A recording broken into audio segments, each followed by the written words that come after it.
천국에서 해가 지는 날이 귀한 찬송 감사드립니다. 우리 새해 두 번째 주일을 맞이해서 밝은 표정으로 앞뒤 좌우로 인사하실 때 첫 번째 인사말은 새해 복 많이 받으세요. 한 번 더 인사하겠습니다. 새해 복 많이 받으세요. 우리 한 번 더 인사하실 때 최고의 한 해가 되세요. 인사하겠습니다. 최고의 한 해가 되십시오. 2022년도 이민년이 밝은 지 일주일이 지났습니다. 내일이면 열흘이 됩니다. 올해 두 번째 주일입니다. 여러분 어떻게 지난 일주일, 지난 9일을 보내셨는지요?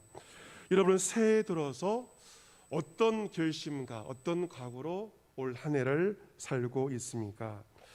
올해 호랑이 띠입니다. 호랑이가 사람보다 힘은 세고 이빨은 날카롭지만 사람보다 못한 게 있습니다. 무엇일까요? 호랑이는 새해를 맞아서 결심을 하지는 않을 것입니다. 사람은 힘은 부족하지만, 호랑이보다 힘은 부족하지만 새해를 맞이해서 결심을 한다는 것이 호랑이와 인간과의 차이입니다. 사람의 결심을 한다는 것이 쉬운 일이 아닙니다. 자신의 현재 상태에 불만이 있을 때, 그리고 보다 나은 미래를 바라볼 때 사람이 결심을 할 수가 있는 것이죠. 매사에 안주하기만 한다면 보다 나은 상태를 바랄 수도 없을 것이고 어떠한 결심도 하지 않고 그저 그렇게 살아갈 수밖에 없습니다.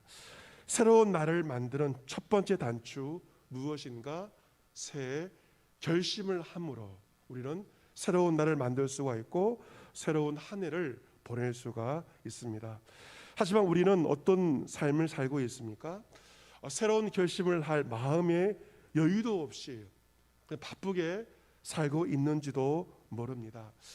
연말 연시 어떻게 보내셨습니까? 바쁘게 연말을 마무리하고 피곤함 가운데 피곤에 쩌들어서 새로운 한 해를 맞이하느라 나 자신을 돌아볼 여유도 없이 결심도 하지 못하고 우리는 이 자리에 있는지도 모릅니다.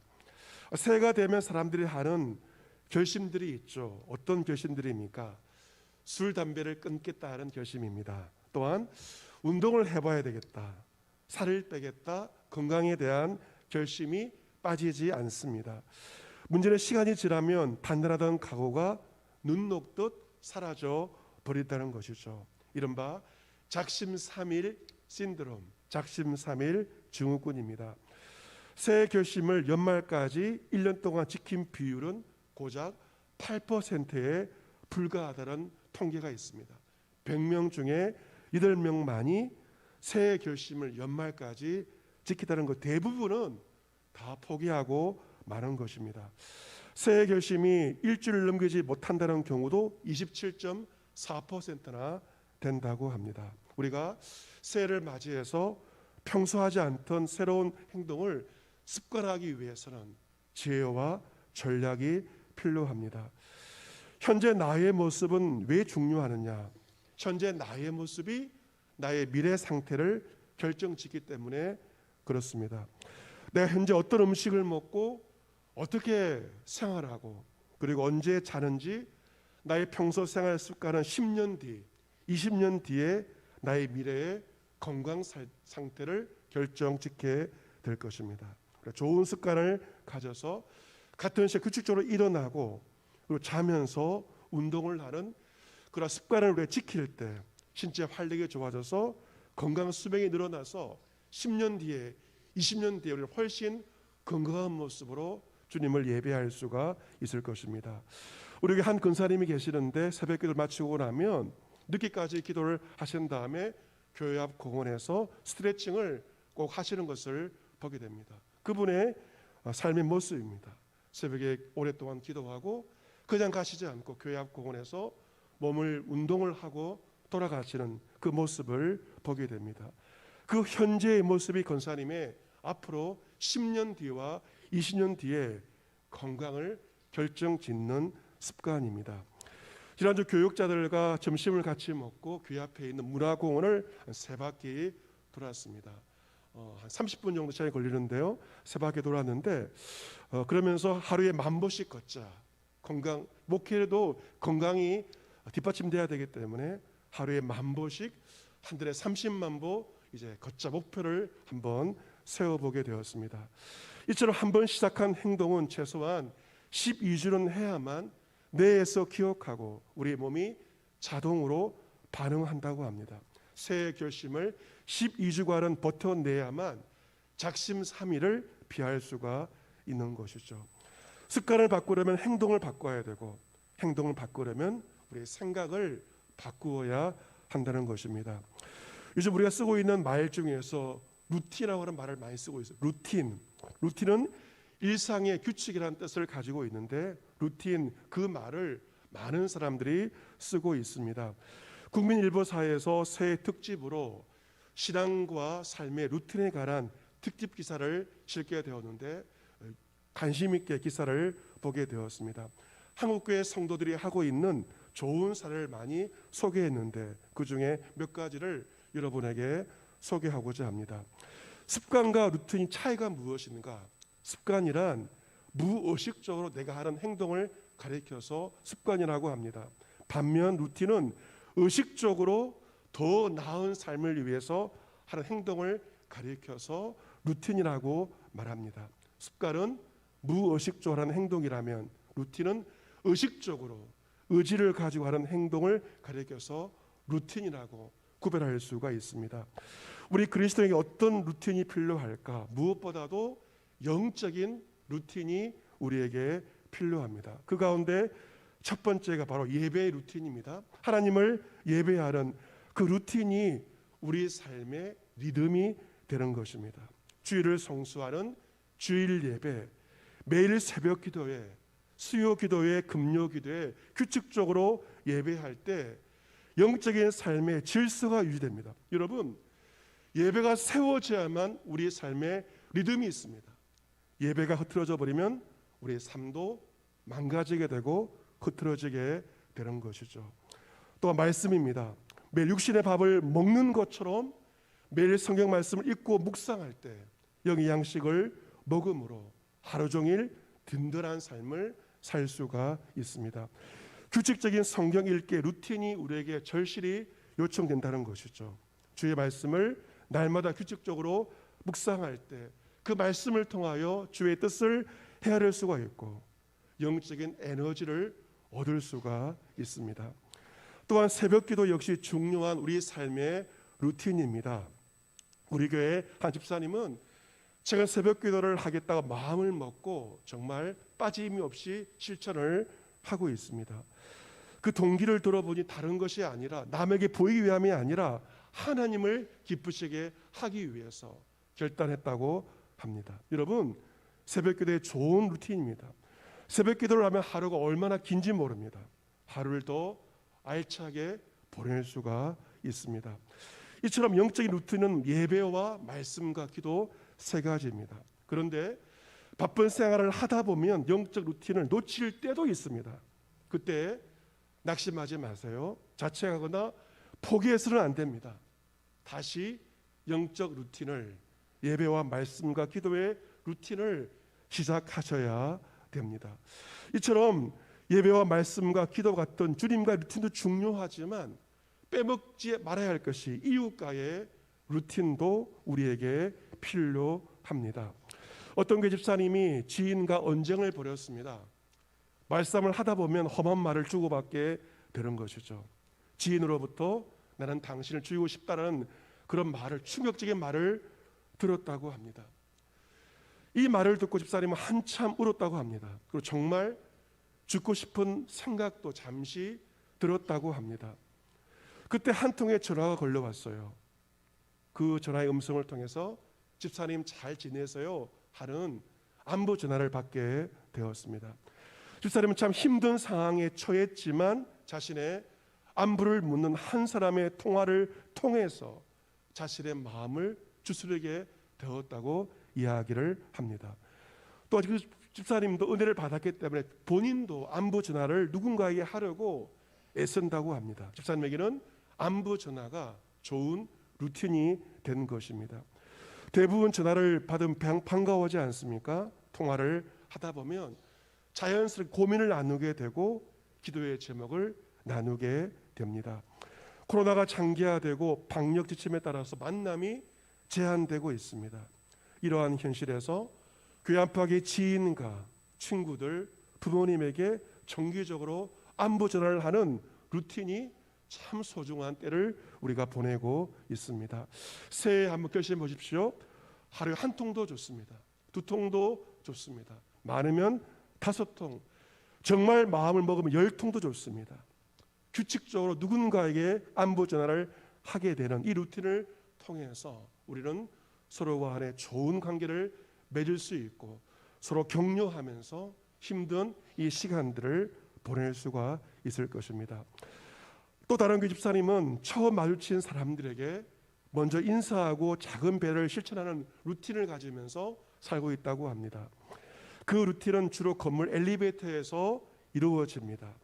요즘 배달들이 많지 않습니까? 배달원이 탔을 때 또한 주민들, 어르신이 타면 안녕하세요라고 먼저 인사를 건네고 몇 층에 가는지 물어본 다음에 해당 층을 누른다고 합니다. 내릴 때는 수고하세요, 좋은 하루 보내세요, 먼저 인사를 하는 것이죠. 낯선 사람으로부터 그런 작은 호의를 받으면 그 상대방의 기분이 얼마나 좋겠습니까? 하루 종일 유쾌한 마음으로 살아갈 수가 있을 것이고 무엇보다도 나 자신의 마음이 기쁨을 누리게 됩니다. 교회에서도 말할 것도 없습니다. 성도들을 먼저 보면 먼저 인사하고 그리고 배려하며 또 안부를 전하는 그것이 우리의 루틴이 되어야 하는 것입니다. 또 다른 루틴이 있습니다. 매일 기도할 때 다른 사람을 위해 기도하는 것입니다. 어떤 교회 집사님은 새 다이어리를 사게 되면 뒷면을 펼쳐서 누군가 이름을 적는다고 합니다. 하나님을 알기 원하는 주변 사람들의 이름이죠. 그리고 매일 다이어리를 펴서 그의 이름을 불러가면서 이렇게 기도한다고 합니다. 하나님, 내가 사랑하는 사람들이 이 사람들이 당신을 알게 하소서. 매일 그 사람들을 위해서 기도하는 기도의 루틴을 가지고 있다고 합니다. 이처럼 우리가 하나님과의 관계에서 이웃과의 관계에서 새 결심하고 작심하고 살아갈 때 방해 세력이 있습니다. 여러분, 이 방해 세력 가운데 가장 다루기 힘든 존재가 과연 누구일까요? 그것은 바로 다름 아닌 나 자신입니다. 남에게 하는 약속보다 어기기 쉬운 것이 자신과의 약속이기 때문에 그렇습니다. 새해 우리가 결심의 이행 여부는 바로 얼마나 나를 통제할 수 있느냐, 셀프 컨트롤, 자기 통제의 여부에 달려 있는 것이죠. 단군 신화에도 호랑이가 나옵니다. 이 곰과 호랑이가 나오죠. 호랑이와 곰은 쑥과 마늘만 먹으면서 어두운 동굴 속에서 정해진 시간을 보내야만 했습니다. 하지만 용맹한 호랑이는 동굴을 뛰쳐나가 버리고 결국 곰이 마지막까지 남아 승자가 됩니다. 호랑이는 용맹하였고 타자와의 싸움에는 이겼지만 결국 자기 자신과의 싸움에 패배해버리고 말았습니다. 그러나 곰은 자기와의 싸움에서 이기게 되었습니다. 이것이 우리에게 어떤 교훈을 줍니까?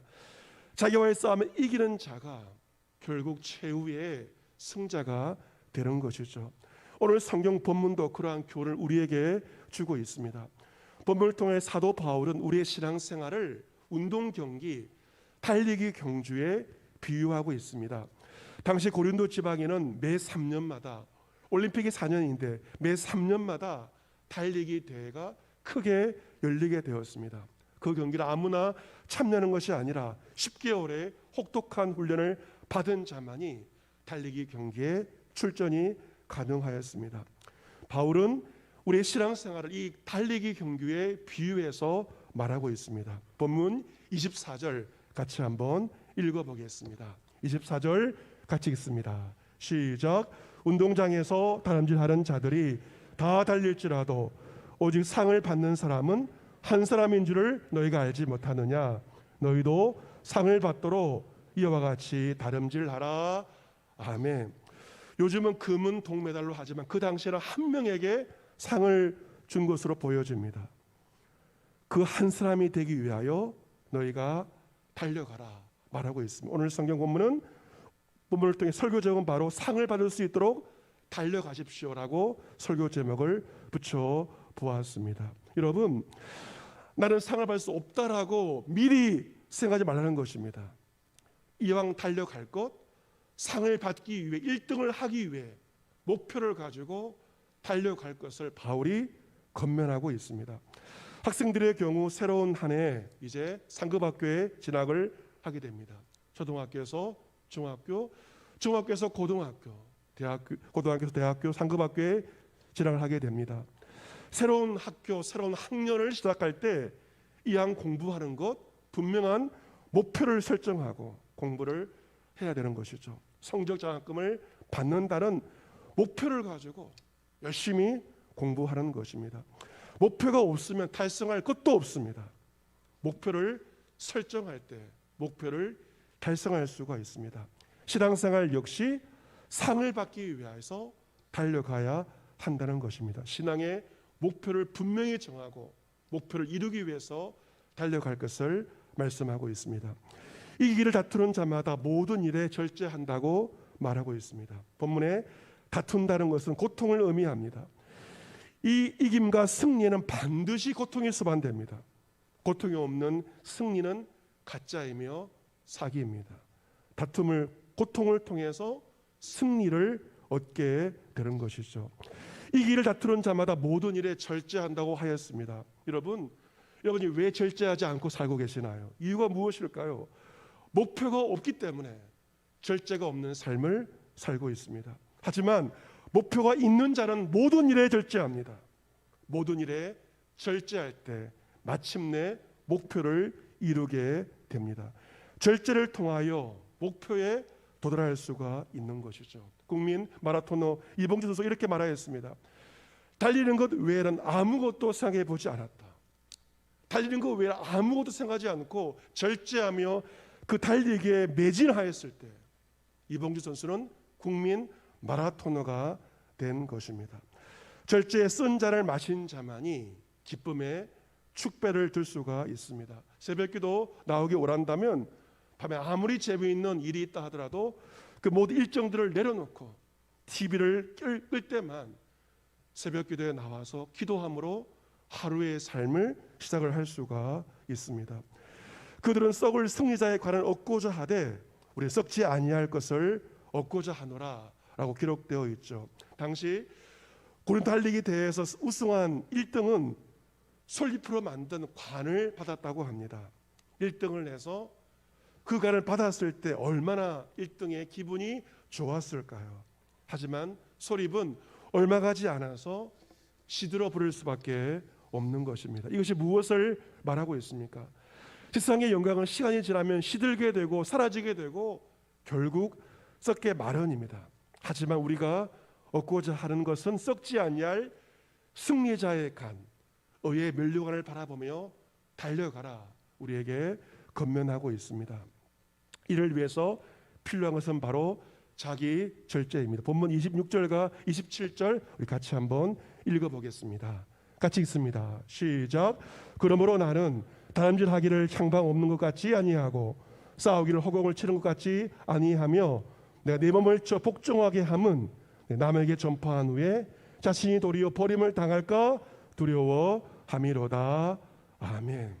새로운 한 해 분명한 목표를 향하여 달려가라는 것입니다. 남과 싸우지 말고 정말 싸워야 할 상대는 너 자신이다. 자기 자신과 싸워야 한다는 것입니다. 내 몸을 치라고 말합니다. 이 말은 내 몸이 시퍼렇게 멍이 들 정도로 자신과 싸워야 한다는 것입니다. 자신과 싸울 때 봐주지 말고 대충 싸우지 말고 내 몸에 시퍼렇게 멍이 들 정도로 싸워야만 이 모든 경주를 달려갈 수 있다. 사도 바울이 권면하고 있습니다.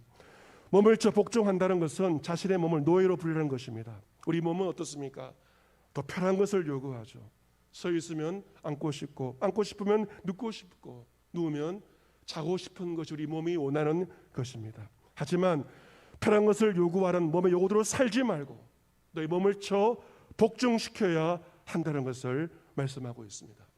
가장 중요한 관건은 무엇입니까? 다른 사람과의 관계가 아니라 나와의 관계, 자기 관리, 나와의 싸움입니다. 결국 철저한 자신과의 싸움을 통하여, 자기의 통제를 통하여 목표를 이룰 수가 있는 것이고, 오늘 말씀처럼 자신과의 싸움에서 실패하면 결국에는 버림받을 수밖에 없기 때문에 믿음의 경주의 마지막까지 자신과의 싸움을 싸울 것을 바울은 권면하고 있습니다. 사랑하는 성도 여러분, 우리는 지난 한 주 신년 특별 새벽 기도회로 한 주간을 기도와 말씀에 집중하며 한 주간을 보내게 되었습니다.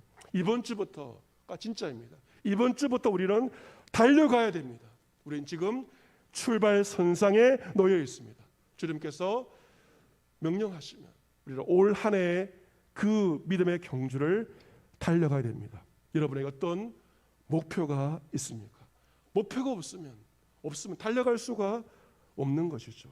목표가 있을 때 기도의 제목도 나오는 것입니다. 오늘 여러분에게 제가 한 가지 숙제를 꼭 드리려고 합니다. 올해 내가 이루고자 10가지 미션, 10가지 목표를 꼭 정하시기를 바랍니다. 하나님과의 관계, 이웃과의 관계에서 잘 생각하셔서 10가지 내가 이루고자 하는 10가지의 목표를 한번 세워보시기를 바랍니다.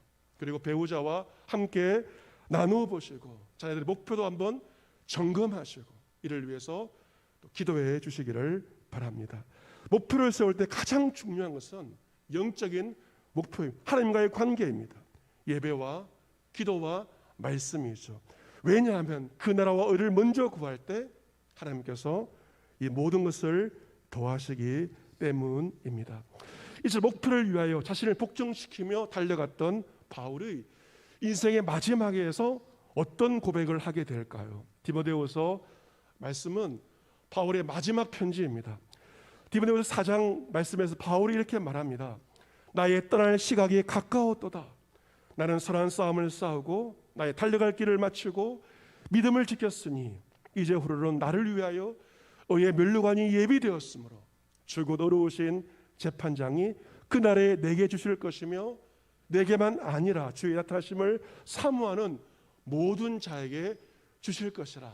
바울 인생의 마지막에서 이런 참으로 아름다운 고백을 하게 되었습니다. 여러분, 이런 고백은 아무나 하는 것이 아닙니다.